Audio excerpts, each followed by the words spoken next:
Six جنوری کو اب وہ اپنا بلیک ڈے مان رہے ہیں، اپنی ہسٹری کا بدترین دن میں کے طور پر وہ اس کو شمار کر رہے ہیں۔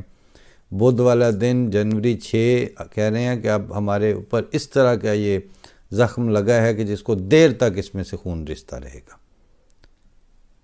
اور اس کو مطلب پریزیڈنٹ آف امریکہ سے اوپر اب ان کے پاس عہدہ تو کوئی اور ہے نہیں، تو جو ہائیسٹ آدمی کا ان کے جو اسٹیٹس پہ اور ہائیسٹ سطح کا پہ جو بندہ انہوں نے بٹھایا یا بیٹھا ہوا ہے، جو ان کے تمام تر اندرونی اور بیرونی مفادات کا کسٹوڈین ہے، جس کے نیوکلیر کوڈز اور پتہ نہیں کیا کیا ہر طرح کی، یعنی ان کے سارے ریسورسز جو ہیں وہ اس کے پش بٹنز کے اس کی انگلیوں کے نیچے آ رہے ہیں، اس بندے نے اتنا غیر ذمہ دارانہ رویہ ظاہر کیا کہ اب وہ کہتے ہیں کہ اس کو معاف کر دیں ہم، تو اس کا مطلب ہے کہ ہم یہ پریسیڈنس سیٹ کر دیں کہ آپ اتنا بڑا ظلم بھی کر دیں تو بھی چلیں جی موو فارورڈ۔ وہ کہتے ہیں نہیں، اب ہمیں موو فارورڈ نہیں ہونا، اور اگر وہ موو فارورڈ نہیں ہوتے، وہ آگے نہیں چلتے، مٹی پاؤ والی شجاعت والی بات جو ہے وہ اب وہ کہتے ہیں ہم اس کو اپلائی نہیں کرنا چاہتے۔ کیوں کہ اگر ہم اس کو اپلائی کر لیں تو اس کا مطلب ہے کہ اتنا بڑا سانحہ، اتنی بڑی بربریت اور اس حد کی لا قانونیت بھی جو ہے، اس طرح کا جوائنٹ ہاؤسز کے سیشن کے اوپر حملہ بھی جو ہے وہ ایک نظیر قائم ہو جائے گی کہ یہ بھی کر دیں تو چلیں جی آگے بڑھیں۔ وہ کہتے ہیں آگے نہیں بڑھنا، اس کو امپیچ کرنا ہے، اس کو پروسیکیوٹ کرنا ہے، اس کو جو بھی انصاف اور قانون کا تقاضا ہے وہ ان ساروں کے اوپر پورا کرنا ہے۔ اچھی سوچ ہے، کرنے چاہیے، لیکن جب وہ کریں گے تو وہ جو آپ نے چند مہینے پہلے خبریں پڑھی ہوئی تھیں کہ اتنا اسلحہ خرید لیا ہے انہوں نے سپورٹرز نے، اور پھر تو وہ اب کھینچ کے جو سوشل اور سول ڈیوائیڈ ہے وہ معاشرہ اس حد تک، اس سطح تک لے جا رہے ہیں۔ اب اس وقت ان کے پینٹاگون پہ کتنا پریشر ہوگا، ان کی اپنی جو بیوروکریسی ہے وہ کتنے پریشر تلے دبی ہوئی ہے، ان کا وہ جو 70+ والا جو نیولی الیکٹڈ پریزیڈنٹ ہے، جو ان کے لیے ایٹ لیسٹ میں نے جب ان کی بات سنی اس سارے پہ، تو انہوں نے کم از کم 2 یا 3 دفعہ اپنی سپیچ میں گاڈ ولنگ ضرور کہا، اور مجھے اچھا لگا کہ چلیں کسی لیول پر، کیونکہ ایک تو وہ بات وہی ہے نا کہ دکھیے دی گل دکھیا سندا، سکھیے دی گل سکھیا، تو چونکہ ایک تو سیزن ہے، طبیعت میں تحمل ہے نیولی الیکٹڈ جو پریزیڈنٹ ہے اس کے اندر، پلس اس نے وہ بیٹے کے دکھ، ذاتی دکھ، وفات، کینسر، ان چیزوں کو بھی بھگتا ہوا ہے اپنی بڑھاپے میں، تو جب یہ سارا کچھ ہوتا ہے تو آپ کے اندر ایک ٹھہراؤ بھی آتا ہے، اور آپ کو اپنے معاملات میں بھی، دنیا کے معاملات میں بھی، اپنے کل کو پلان کرنے میں، اپنے آج میں اٹھ کھڑے ہونے میں گاڈ ولنگ کا جو ایلیمنٹ ہے وہ نظر بھی آتا ہے، آپ کی زبان پہ بھی آتا ہے۔ گزارش صرف اتنی ہے، ہم نے تو جو اب تک دیکھا ہے کہ اللہ تعالیٰ کی کوئی آپ سے، انسانوں سے کوئی بہت زیادہ ڈیمانڈز نہیں ہوتی۔ اللہ تعالیٰ کو آپ میں سے کسی بھی انسان سے، کسی معاشرت سے، کسی جمہوریت سے، کسی بڑے سے بڑے سیٹ اپ سے، خدا تعالیٰ کو کیا چاہیے؟ اس نے تو خود دینا ہے دنیا کو۔ ادر دین دیٹ کہ جو کہتے ہیں ہے ہی نہیں خدا، تو وہ ان کی اپنی سوچ ہے، وہ ٹھیک ہے، وہ اس پہ ڈٹے ہیں تو ڈٹے رہیں، لیکن وہ ہمارا ایک بالکل جونیئر دوست ینگ نوجوان تھا، اس نے چوہی صاحب نے اس کا ایک دن شعر سنایا کہ اس نے اپنے مطلع میں کہا، شروع کے پہلے شعر میں کہا کہ خدائی کا دعویٰ کرو شوق سے، مگر یاد رکھنا خدا اور ہے۔ تو خدا تو بہرحال اور ہے، اور وہ خدا ان ساری جو ان کی جو پرپوزیشنز ہیں اور جو ان کی سپوزیشنز ہیں وہ ان سے ابو ہے بالکل۔ اس کا جو مقام تنزہ ہے وہ اسی طرح سے ہے کہ وہ پھر لگے رہیں اس کے استغنا سے ہمیں تو بہرحال سوچ کے اللہ تعالیٰ کے استغنا سے ہی خوف آتا ہے کہ وہ اس قابل ہی نہ سمجھے کہ ہون دو جو ہوندا ہے. تو یہ جو کیونکہ نہ اس کی ذات پہ کوئی آپ کے مشکلات کا تغیر آنا ہے، نہ اس کی آپ عبادتیں کرنے لگیں تو آپ نے اس کے مقام کو بڑھا نہیں لینا، آپ سارے کے سارے منکر ہو جائیں تو آپ نے اس کا مقام گھٹا کو ہی نہیں لینا. تو اللہ تعالیٰ کے مقام استغنا سے خوف آتا ہے. لیکن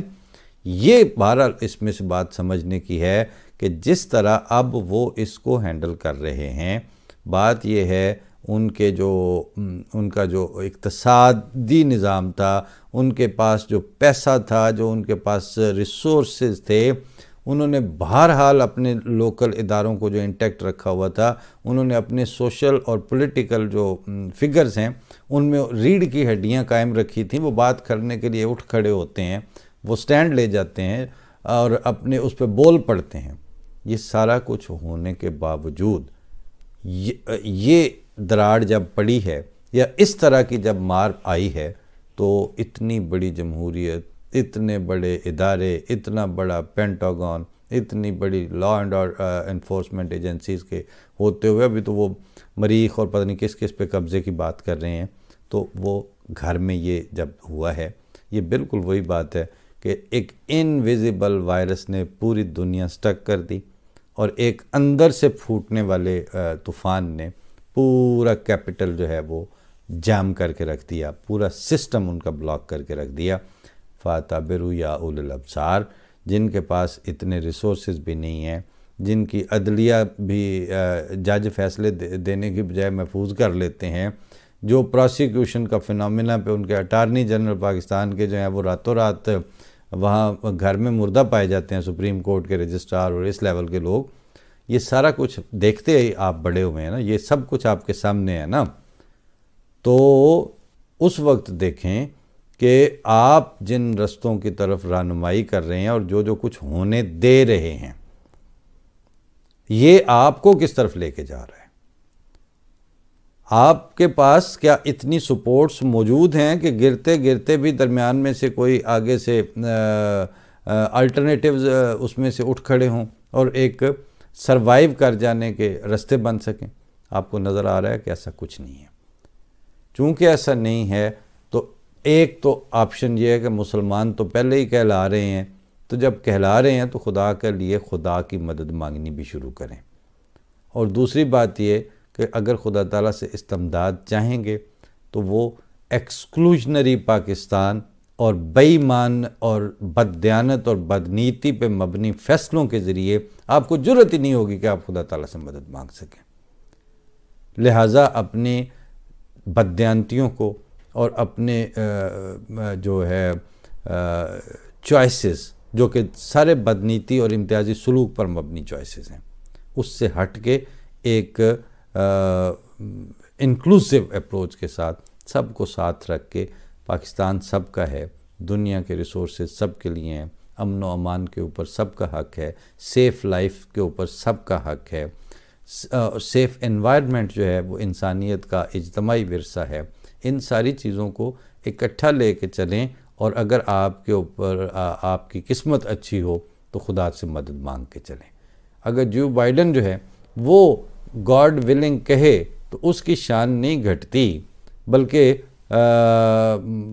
اس کی زندگی کے امکان بڑھ جاتے ہیں. اس کی ایڈمنسٹریشن کے لیے جو طاقتیں چاہیے ان کے اندر برکت آ سکتی ہے. تو آپ بھی اب خدا سے ڈر جائیں. یہ دنیا میں آپ کے سامنے ہی سارا کچھ ہو رہا ہے. اللہ تعالیٰ توفیق دے. ہمارے وہاں پر ہزارہ کمیونٹی کے جو افراد ہیں دن دہاڑے جن کو پکڑ کے ذبح کر دیا گیا، وہ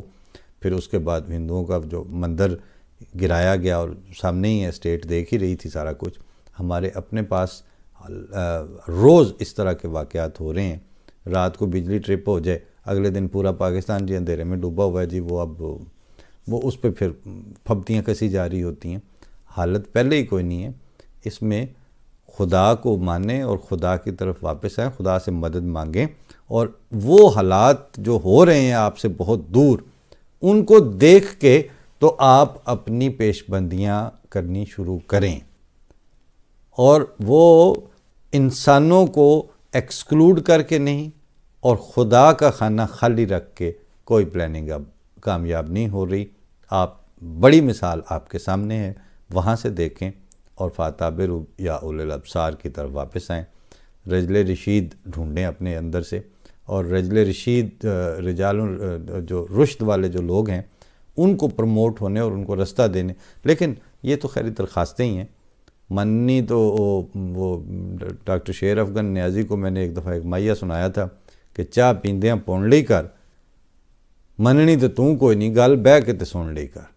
تو ابھی تو ہم یہ ہے کہ آواز لگاتے رہیں، بات کرتے رہیں، اور یہ جو چند ہزار کے جو ہمارے لوگ ہیں ان کے ذریعے یہ سلسلہ خیال کا اور یہ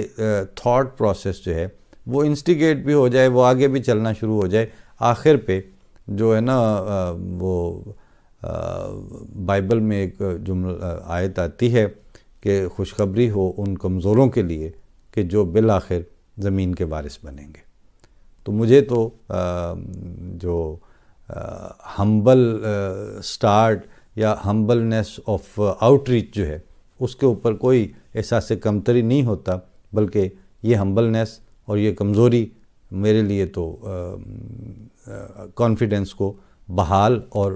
بڑھاوا دینے کا باعث ہے. فی امان اللہ. انشاءاللہ اگلے پروگرام میں پھر بات ہوتی ہے. اللہ تعالیٰ کے حوالے. السلام علیکم ورحمۃ اللہ.